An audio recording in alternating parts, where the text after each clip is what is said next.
the way we test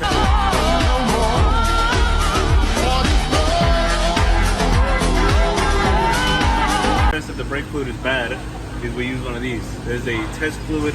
There's a Today, Junior. strip.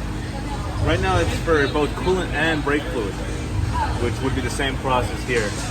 So right now what we're gonna do is just unscrew the brake fluid reservoir. We're gonna dip it in there, and then we're gonna compare it to the draft here.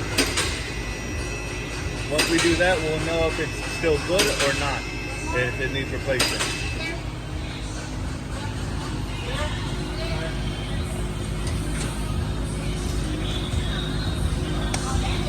It's good to do this on a not running car, so you don't die. Liar!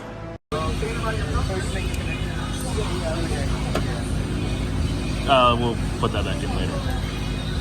Okay, we got it covered. Oh, that's not that bad actually. Doesn't look bad, at least. This is why. Right now it's turning colors. We'll see. Right now in a bit. Which one's there we go.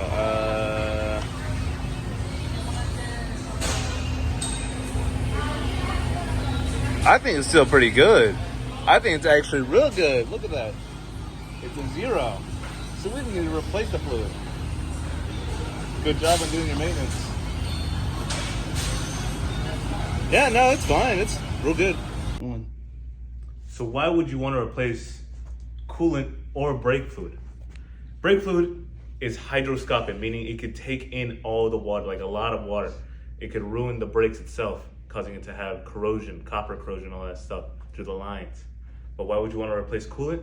Because it could be the wrong type of solution. It could be too much coolant, it could be too little water, it could be too much water, too little coolant. If it has too much water, it could cause electrolysis, pitting the inside metal of your engine. Either way, we still test them the same way with the little test strips to see if they're both good. The way those work is that they measure the acidity or the base of it through some chemical process that I'm too dumb to know about. That's mainly it. Yeah, Mr. White. Yes, science. But it is good to always check your coolant and your brake fluid regularly. If you see it go below a certain grade, take it to a dealership, or if you're a trained technician, only if you're a trained technician, do it yourself. Alright, so what we're doing here today is we're going to be testing his coolant. So this is a brake and a coolant tester. So what you do is you dip this part right here. See how it says coolant? You dip that in there. Leave it in for a few seconds. 2,000 years later. Pull it out. Okay, so it's already changing colors. Let me see. And I would like to say that's pretty bad.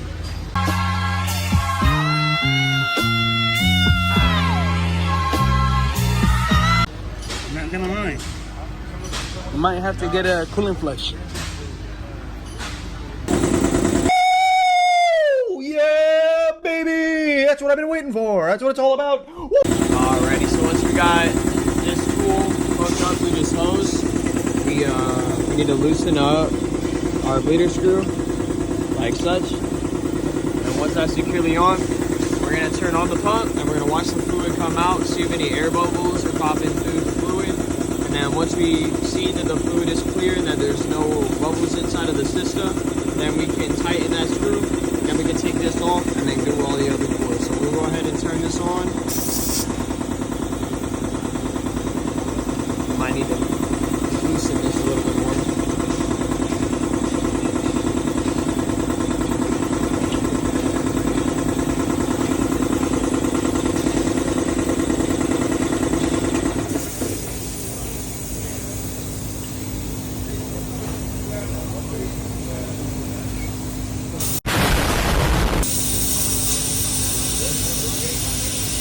There we go. We're getting a reading through the T. Hold on, I'm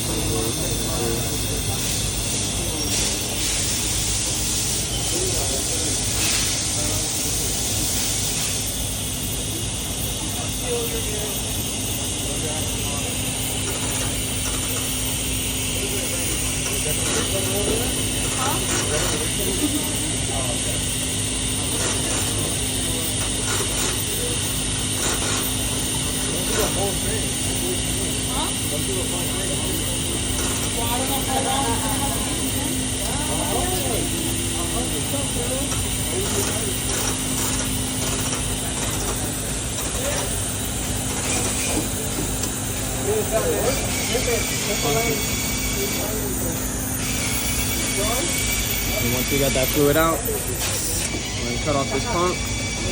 And now that this is fully tightened, we take this off. Now we've successfully bled this piston. That's why he's the MVP! That's why he's the GOAT! The GOAT! So right here, I'm measuring the rotor thickness. The minimum is around 22, or the standard is 22. The minimum is around 18. This rotor is right on the dot, 22. It's only shifting because I'm moving. Hey, yeah!